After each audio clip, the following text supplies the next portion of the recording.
Hello दोस्तों, आज शुरू करते हैं पार्ट 6 गुणा मल्टीप्लिकेशन। ठीक है, गुणा आप लोगों को करने आते होंगे। ठीक है, इस अभ्यास में हम देखते हैं कुछ गुणा के सवाल दिए गए होंगे कहीं पर, जैसे कि ये सवाल दिए गए हैं यहाँ पर। सबसे पहले हम ये करते हैं, ये 3 सवाल दिए गए हैं, सम करो। ठीक, 850 की 613 में गुणा करनी है और इसकी इसमें करनी है, इसकी इसमें। मैंने इन तीनों सवालों को एक पेपर पे करके रखा हुआ है, चलिए देखते हैं।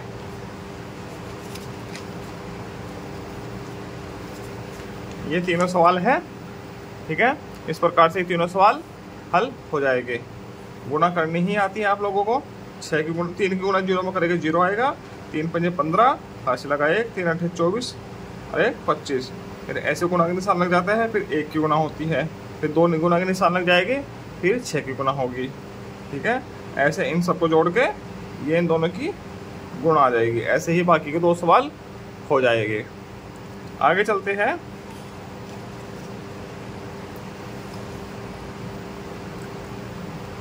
आगे इधर दिए गए हैं कुछ सवाल, सम करो। ठीक है, ये चलो इसके ऊपर भी है, कागज पर बनाकर सम करो। ठीक है, 8 निम कितना होता है 72 और 9 8 72। ठीक है, तो 8 निम भी 72 होता है, 9 8 72 होता है। ठीक है, इन दोनों की गुणा 72 ही होगी। इसका मतलब ये है, एक 8 की गुणा 9 में करो या 9 की गुणा 8 में करो, उत्तर समान ही आएगा दोनों कंडीशन में। ठीक है, 15 की गुणा 12 में करोगे कितना आएगा 180, या 12 की गुणा 15 में करेंगे तब भी क्या आएगा 180। ठीक, ऐसे होगा। ठीक है, अतः 15 गुणा 12, 15 गुणा 12 या 12 गुणा 15 बराबर कितना हुआ 180। ठीक, ये ऐसे हो जाएगा। आगे है ये सवाल, हम किसी भी संख्या की गुणा 1 में करेंगे तो वही संख्या आ जाती है, या 1 की गुणा किसी भी संख्या में करते हैं तो वही संख्या आ जाएगी। ठीक, ऐसे ही दिखाया गया है। 68 की गुणा 1 में करेंगे तो क्या आएगा 68। 1 की गुणा 95 में करेंगे तो क्या आएगा 95। 520 की गुणा 1 में करेंगे तो क्या आएगा 520। ठीक है, सदैव वही संख्या आएगी। किसी भी संख्या और 1 का गुणा सदैव वह संख्या ही होती है, ये लिखा है। ठीक, और यदि हम किसी भी संख्या की गुणा 0 में करते हैं तो वह संख्या उनकी गुणा 0 हो जाती है। ये देखो यहाँ बोला गया है, आप किसी संख्या में 0 से गुणा करके देखिए। अब 0 की गुणा 4 में करेंगे तो 0 आ जाएगा। ठीक है, या 45 की गुणा 0 में करेंगे तब भी 0 आ जाएगा। ठीक है, 0 में 0 से 0 के साथ किसी भी संख्या की गुणा होने पर वह संख्या हमेशा शून्य होती है। ये देखो सम करो, 7 की गुणा 0 में करके क्या आएगा 0 आएगा। 0 की गुणा 64 में करके क्या आएगा 0। 512 की गुणा 0 में करके क्या आएगा 0, और यहाँ भी क्या आएगा 0। ठीक है, किसी संख्या और शून्य का गुणनफल सदैव शून्य होता है, ये लिखा हुआ है। ठीक, ये कुछ वार्षिक प्रश्न दिए गए हैं। इसमें ये तो हल है पहले से ही। इसमें आगे एक वार्षिक प्रश्न है, सम करो, ये वाला। ये देखते हैं, 2 प्रश्न हैं, 1 और 1 2। यदि एक किताब का मूल्य इतने हैं तो ऐसी 148 किताबों का मूल्य क्या होगा। ठीक, चलिए करके देखते हैं, करते हैं। एक किताब का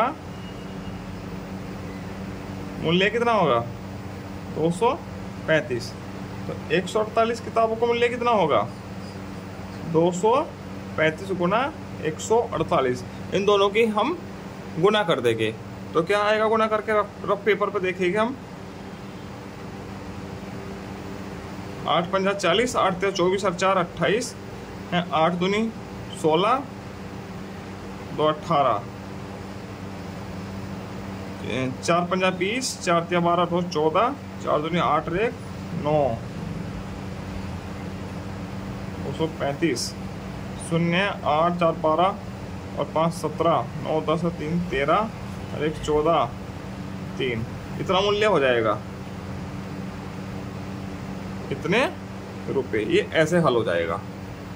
ठीक, दूसरा प्रश्न, एक बाग की एक पंक्ति में इतने पेड़ हैं। यदि पूरे बाग में ऐसी ही 105 पंक्तियां हैं तो पूरे बाग में कितने पेड़ होंगे? तो उसमें क्या होगा, 165 की 105 में गुणा हो जाएगी।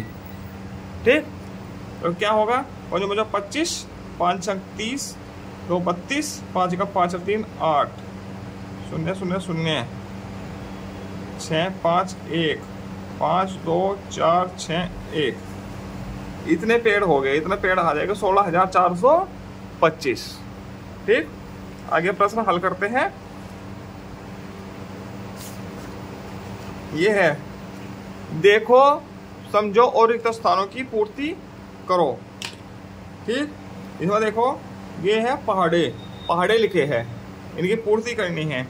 4 5 6 7 8 9 10, ये 1 का पहाड़ा है, ये 2 का पहाड़ा है, 2 कम 2 2 3 4 2 3 6, 2 चौकार 2 बजे तो 2 6 12 16 18, ऐसे ही सारे पहाड़े आप लोग कर लोगे।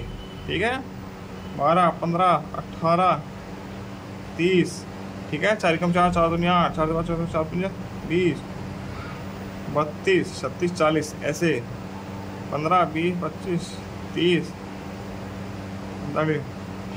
24,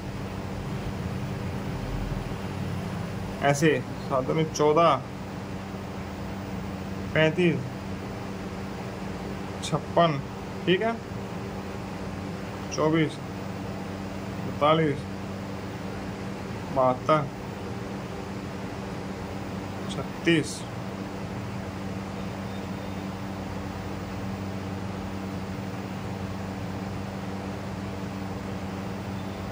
इस प्रकार से आप इनको भर लोगे। ऐसे ही नीचे 11 से शुरुआत पहाड़े हुई है, 11 12 11 33 66 99, ठीक है, 24 48 96, ठीक है, ऐसे आप ये पहाड़ा सब भर लोगे। ठीक है, आगे हम अभ्यास पर चलते हैं। ये अभ्यास कार्य है। ठीक, वीडियो लंबी हो जाएगी वरना पूरा पहाड़ा भरवा देता। ठीक है, गुणा करो, 580 और 125 का गुणा करना है। ठीक है, चलो, ये चारों सवाल मैंने एक पेपर पर पहले से ही करके रखे हैं, वरना वीडियो बड़ी हो जाएगी, तो हम जो करके रखे हैं उसमें से ही देखते हैं। ठीक है, 580 में 125 का गुणा करना है। ये कैसा होगा, इस प्रकार से होगा। ठीक है, देख लीजिए, ये चारों सवाल है, इन चारों सवालों का हल ये है। ठीक है, आराम आराम से देख लीजिए।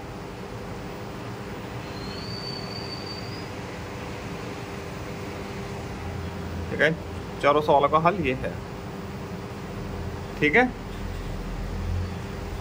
ऐसे गुणा हो जाएगी। गुणा तो आप लोगों को करनी ही आती है, तो ऐसे आप लोग इनकी गुणा कर लीजिएगा। आगे चलते हैं। आगे प्रश्न है 2। ठीक, हल करो, इसकी और इसकी गुणा करनी है, इसकी गुणा करनी है, इसकी गुणा करनी है, ये 3 गुणा करनी है। ठीक, ये इस प्रकार से इन तीनों सवालों की गुणा हो जाएगी। ये देख लीजिए। ठीक है, मैंने ऑलरेडी पहले से ही गुणा करके रखा हुआ है, इनकी गुणा ऐसे हो जाएगी। ठीक, ये इनके उत्तर आ जाएंगे। अब इनसे आगे के सवाल हल करते हैं।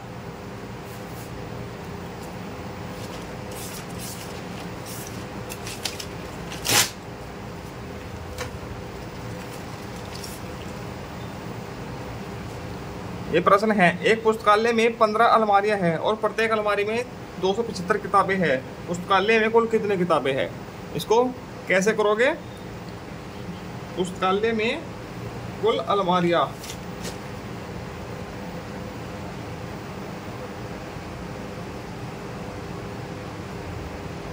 में अलमारियां बराबर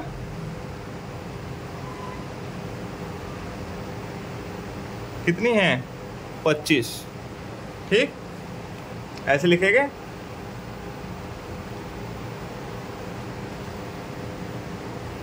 एक अलमारी में पुस्तक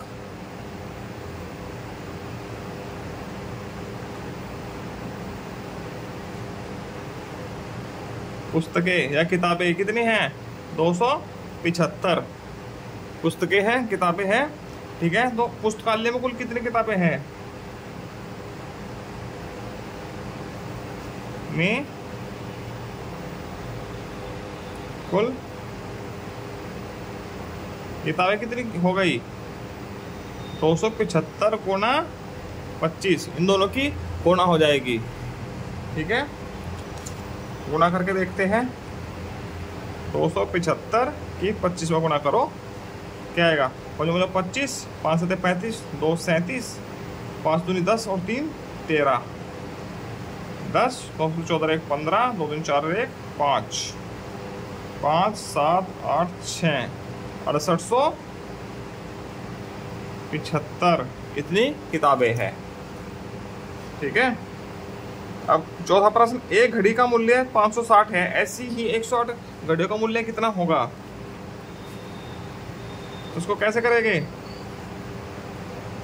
एक घड़ी का मूल्य कितना दिया है? 560 और 108 घड़ियों का मूल्य कितना हो जाएगा? 560 गुना 108 है, 108। ठीक, इतना हो जाएगा। अब 560 की 108 में गुना करो, 8 संग 48, 8 पंजा 40 और 4 44,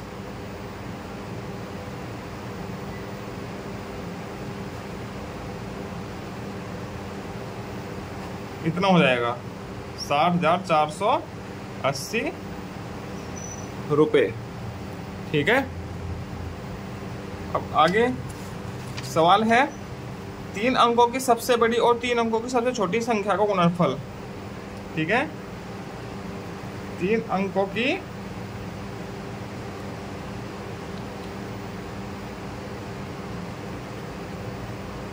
सबसे बड़ी संख्या क्या हो जाएगी?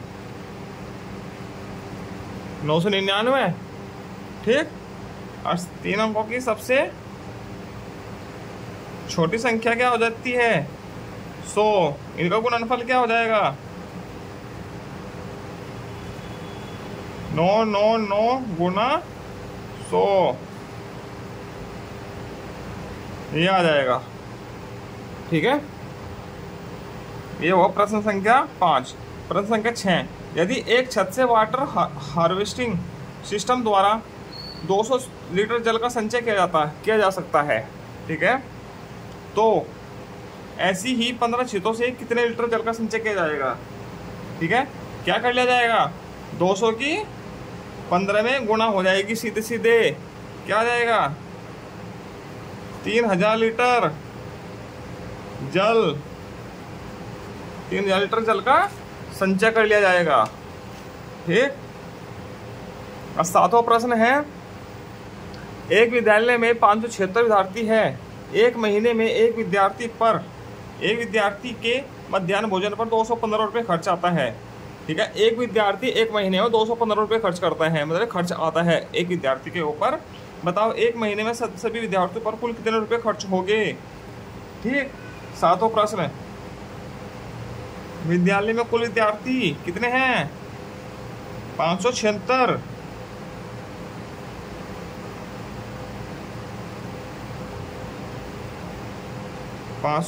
है। ठीक है, एक महीने में एक विद्यार्थी के मध्याह्न पर खर्चा, एक विद्यार्थी पर खर्चा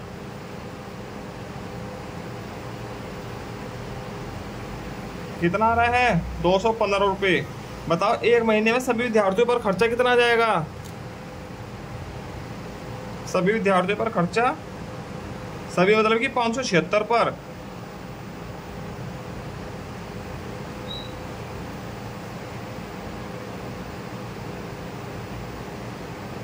576 गुना 215 गुणा कर देंगे। ठीक,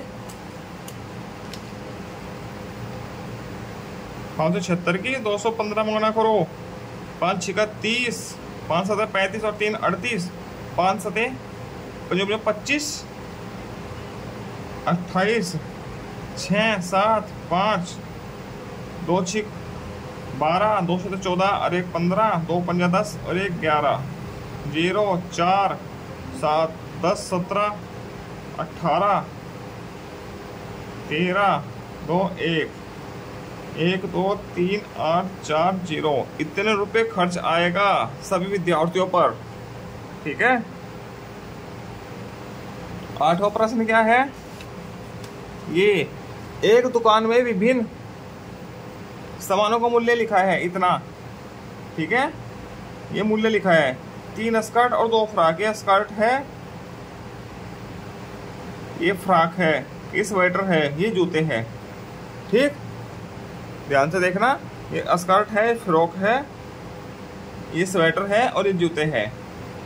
ठीक है, इसमें 3 प्रश्न दिए गए हैं, का, खा और गा नीचे। ठीक है, तीनों को हल करना है। अब का कैसे होगा? 3 स्कर्ट और 2 फ्रॉक खरीदने में खर्च। 3 स्कर्ट का मूल्य कितना हो जाएगा? 3 गुना स्कर्ट का है, ये रही 245। कितना हो जाएगा? 735। 5 3 15, 3 15, 3 4 12 1 13, 3 6 1 7, 735 हो गया। ठीक, 2 फ्रॉक का मूल्य है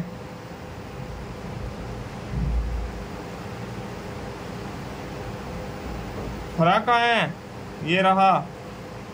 ठीक, 215 गुना 2 गुना 215 बराबर 430। ठीक, अब 3 स्कर्ट 2 फ्रॉक का मूल्य कितना होगा? 3 स्कर्ट और 2 फ्रॉक का मूल्य क्या हो जाएगा? 735 और 430, 1065। 7 4 1165। ठीक है, 1165 रुपये हो जाएगा।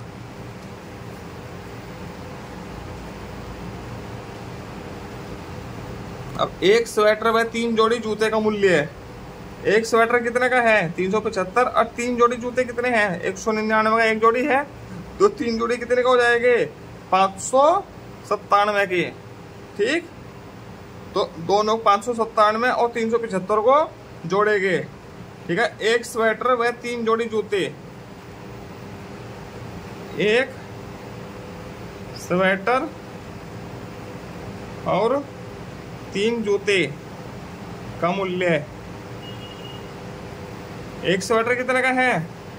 375 का, प्लस 3 जूते 3 गुना 199, 375 प्लस कितना हो जाएगा? 597 बढ़ाएगी 1957, 1918 और 19। कितना आ गया? अब दोनों को जोड़ो, 7 और 5 12, 9 और 7 16 और 1 17, 5 3 8 1 9, 972 रुपये मूल्य हो जाएगा। ठीक, अब प्रश्न संख्या 9 है। इन संख्याओं के आधार पर गुणा से संबंधित इबारती प्रश्न बनाओ। ठीक, इन संख्याओं पर आधारित कोई भी प्रश्न बनाने हैं। ठीक है, अब इसका का है, का इबारती प्रश्न बना ले। 625 और 115 है, 625 और 125 है, सॉरी। ठीक है, इसका इबारती प्रश्न बनाना है। इसमें लिख लो, एक घड़ी का मूल्य 125 रुपये है, ऐसी ही 625 घड़ियों का मूल्य कितना होगा। ठीक, ऐसे इबारती प्रश्न बन जाता है। ठीक है, अब दूसरा है 777 और 215। 777 और 205 है। ठीक, इनका इबारती प्रश्न बनाना है। ऐसे ही बना दीजिए, इसकी जगह ये लिख दीजिए, इसकी जगह ये लिख दीजिए, कुछ भी मिक्स करके बना दीजिए। ये लिख दीजिए एक जूता 777 रुपये का है। ऐसे ही 205 जूतों का मूल्य कितना होगा?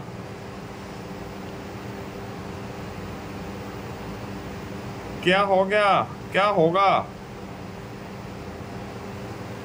ठीक है, ऐसे आप इबारती प्रश्न बना सकते हो। इसी के साथ यह अभ्यास पूरा होता है। आगे मिलते हैं हम पाठ 7 भाग के साथ। धन्यवाद।